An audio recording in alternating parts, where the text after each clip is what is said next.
Brian's given us a very interesting introduction to how SSK engaged with controversial topics and engaged with the policy dimension more systematically over the time. And his work was quite crucial in that. But we're here going to focus on the kind of challenging issue as we get closer and closer to key policy decisions, where we're kind of drawn to engage with powerful actors, and sometimes that kind of threatens our traditional position of standoff, indifference, and impartiality. So there's a struggle between impact and independence is what we're going to be discussing here. So Mark, if you will open this discussion, over to you. I know it works. Yeah, hi everybody. So I'm Mark Winskel. I'm Senior Lecturer here in STIS. We had a similar debate in 2018, I remember, at Linlithgow, so I don't know if people were there. And apologies if I make the same points. I didn't find my notes from that meeting, so I could very well be kind of having very similar thoughts to 4 years ago. That was on power and conflict, when STS encounters power and conflict. So this is rather similar. These are very kind of just personal experiences and impressions about STS caught between policy and independence. There's a lot of what Brian said I was nodding my head about because I recognize a lot of the issues. So there are these multiple roles for policy, but there's multiple roles for STS, and there's, mixing around STIS, one meets people who are very engaged with policy, very comfortable offering a policy advice. Other people who, like Robin said, don't go near policy and don't actually feel it's easy to reconcile STS with policy. I'm kind of somewhere in between, I guess. So I just wanted to talk about some of the experiences I've had. So I've worked big university-led research consortia for quite a bit of my career. I've been mostly a contract researcher. I only got tenure a few years ago, which came as a great relief. But I spent most of my time involved in research council-funded sort of interdisciplinary energy research, including as a coordinator of that research for a while. So, so that experience goes back to nearly 20 years now, and looking back, I wanted to just talk about some of the things. So I was involved in the UK Energy Research Centre for a long time, which is an interdisciplinary kind of energy centre. So that was great because it encouraged a lot of kind of social sciences meets engineering and physical sciences, and it was also great because policymakers wanted to know what the UK Energy Research Centre thought about energy problems. And they were just emerging then 20 years ago. There weren't many social scientists certainly doing energy-related energy policy-related work. So we had there was a space to occupy. We did have good access to policy, but policy in those days meant you had to go to London and talk to Department of Energy, probably it was called then. Energy policy was highly centralized. It was quite small, even within Whitehall. There weren't many people doing energy policy. We'd just come through the whole liberalisation, Nigel Lawson years, where energy policy didn't really exist as far as they were concerned. So it was good access, but on a kind of terms which meant you had to be not a visibly sort of STS person. It was not very disciplinary, identity-led. It was very much you were there to kind of facilitate social and technical interdisciplinary encounters and work. That's what STS's job was. I was there with an STS training, but I didn't go in doing STS research. That wasn't possible. And then that all grew, continued working for that centre for a long time, and it attracted a lot more interest, with the emergence of the climate problem and energy policy becoming climate policy in the late. And then lots of other social science disciplines, lots of other academic disciplines turning their attention to this area, which had been a bit of a kind of a niche really before then, which STS, people doing energy work and others, had occupied for quite a long time. And that presents its own challenges for STS because then you're competing for attention with much more kind of established disciplines in academia, in the academic establishment. so it becomes kind of more difficult to, for STS to think of its role. And I think because of this interpretivist, critical, reflexive tradition, that has become less easy to carry out as the kind of the urgency and the demands from policy for solutions in this area has grown. So one of the other things I was involved in is something called climate exchange. I don't know if you're familiar with that. It was funded by the Scottish Government, so it's still there, it's still working. So that's a centre of expertise that Edinburgh runs, the University of Edinburgh, in High School Yards actually. So there's a centre called Climate Exchange, which is run out of the Edinburgh Centre for Climate Change, or the Edinburgh Climate Change Institute, as it's now called. So that started off, that again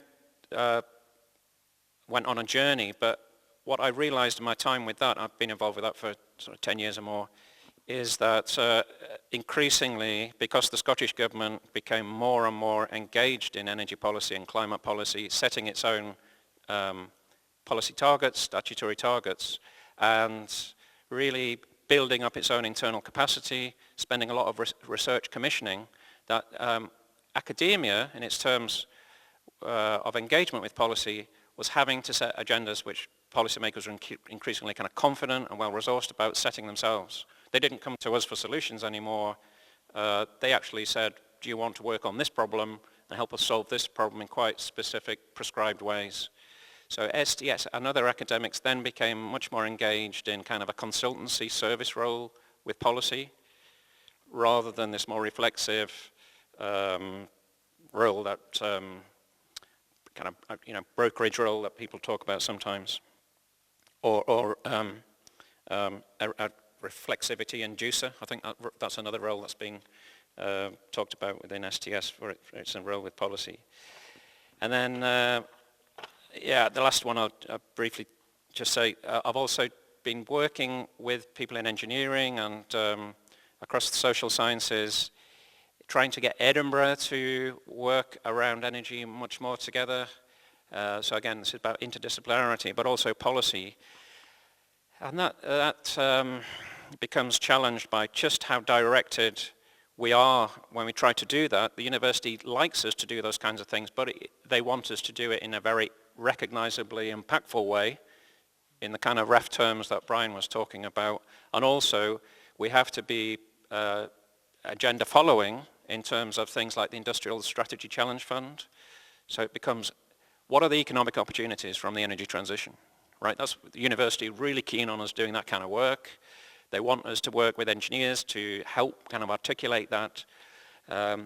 So we're not setting agendas, we're being enrolled to kind of exploit these big agendas that are being set by government, GCRF, Industrial Strategy Challenge Fund, and so on. That's really, shape the kind of encounters we can do it in Edinburgh in taking our kind of interdisciplinary work out to policy. So I think overall, it's hard to kind of summarize all that, but just I think there's more and more opportunities to engage with policy. Policymakers in energy and climate are now everywhere. Edinburgh Council is a very active energy and climate policy unit. All councils do, local councils do, and there's lots of academics, social scientists, even some STIS folk or former STIS folk getting very involved at that level, at local strategies and so on. But the terms are set in a very kind of instrumental, directed way, and it's our choice as STS scholars how to whether or not we want to participate in those. And if we do, what kind of sacrifices we're making? Can we ever be those the kind of reflexivity, interpretive people that are coming to the table and encouraging that in our relations with policy? I think in some ways, as the opportunities have grown, the terms of trade have narrowed down. Thank you. I absolutely agree. So I'm going to talk a bit about, like, if I have time, fairly breezily, 4 kind of policy moments I've been involved in. from 4 different perspectives. So the first one is my original job after I finished my master's. So my partner was doing his PhD, and we decided to do the PhD switcheroo. He would do his PhD, and I would work, and then he would work, and I would do my PhD effectively, and pay for each other, because neither of us could get funded.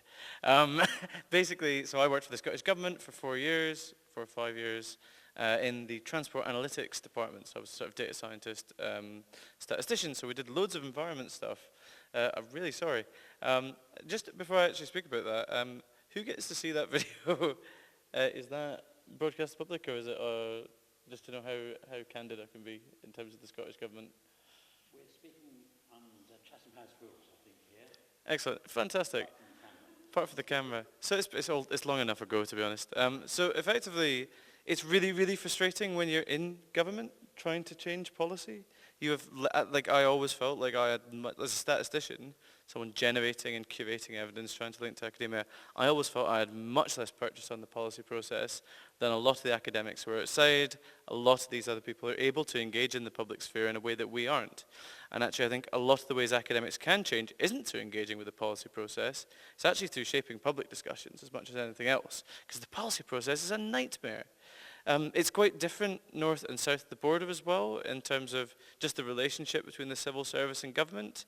The civil service and government have a very close and strong relationship in Scotland, so it's really, I definitely shouldn't say this, but it really feels like you're interacting with the same body, whereas down south the opposite is the case. We would have all sorts of, it's a really depressing thing. It's the same in all 4 areas I've worked in, but like, it's the opposite of what you want to say to an academic, but glibness is the best advice I can give. So we spent years and years and years and years, well, not years literally, but a lot of time trying to get the government to we were trying to basically do some entrepreneurship, get evidence case around air passenger duty. Now, this was an environment in which, I won't name names, but some of our colleagues had little model airplanes that had been given to them by airlines on their desks. So there was some resistance to this. And we decided to do all this modeling. We did all this like fancy stats and stuff. And I ended up doing an Excel, none of it had any purchase whatsoever. I did an Excel spreadsheet that tried to figure out SIMD earnings versus how much you contributed to carbon. And we were very lucky because the numbers lined up, and we found that the top 3% of Scottish flyers in terms of income contributed 30% of the carbon by flights. Because there were actually a lot of people in Scotland commute to London by plane. Backwards and forwards. And because you've got the 330, looks great on an infographic. So we just went to everyone we knew in government and gave them this. Every time a consultant came in, we gave them it. And we ended up having that line parroted back to us in meetings. And so it was that narrative shaping obviously had nothing to do with the evidence. Just the numbers lined up. So that was my experience in government. I actually left government partly became extremely frustrated with trying to change policy. Which is probably good, because you shouldn't really be trying to change policy as a civil servant anyway. The second one was I worked with Matt on, actually. It was the GovTech cluster strategy. Now, I led that along with Steve Earle at EFI. When I bid for that strategy with Steve and Matt, and Fumi actually as well, and a number of other people in the room, and James, I didn't know what GovTech was, and I didn't know what a cluster was. I learned those across the first week of a 4-week project, writing the Scottish Government's GovTech cluster strategy. It was really quite impactful. They really loved it, but it does just show you don't actually need to know what you're doing to have policy impact at all. And it's a bit of a cautionary tale. Yeah, I shouldn't really admit that. Second, so the third one, I've done quite a lot of research with involving law enforcement, and which is kind of odd as a police abolitionist, as I was really critical of the police. But I get on quite well with law enforcement interpersonally, and I've often found quite productive ways of working with them to actually affect policy change. So we've managed to variously change some of the ways some 3-letter agencies work in the US, and some stuff that 3-letter agencies in the UK do. There aren't too many of them, so you can probably guess. But again, it's kind of glibness is the big thing. So we've produced some quite nice graphs that show, hey, you're doing a really good job on this one particular thing. And you can find like a person that's like not harmful and it expresses the thing you want. And I found that finding one person who's like a low-level person who you can say, here's a graph from Cambridge University that says you're really good at your job for this thing that we quite like you doing that seems to work. They can then take that to the next promotion meeting. And they can use that to further their own career, and you can develop them as a policy entrepreneur effectively, and by proxy. So we've actually had a lot of it, like quite a lot of impact, I think, doing that. It is a bit underhand. They're still a law enforcement agency. They're still going to use it in all these different ways. But it is one way to get in, effectively, and to make some small changes. Finally, the last bit we've had quite a lot of success with is some actually again, more oppositional stuff involving the research we're currently doing around government use of behavioural targeted advertising. So the way we've approached this is to hit as many different departments as they can, find the ones we really like, play them off against each other. So we go to Police Scotland and say, hey, you're doing this participatory thing. We love that. We'd really like to use you to attack the Home Office. Or not in so many words, but like, you know, effectively sort of playing different actors off against each other can be really, we have found very effective. We've found trying to communicate in a range of different ways, so engaging with policy, but at the same time, engaging with popular media. I would actually say now, news sources are so starved of like really good content, which you could tell if you read any newspaper today. They're really actually starved of like well-written analysis. If you approach editors, you will get bounced back a lot. You'd be really surprised. Like we've had stuff in The Guardian, The Wall Street Journal, a bunch of other publications. They're often much more amenable to you actually getting stuff on the agenda than you think for expert commentary. And you get paid for it, which is really great because you don't get paid for any other writing you do, as far as I could see.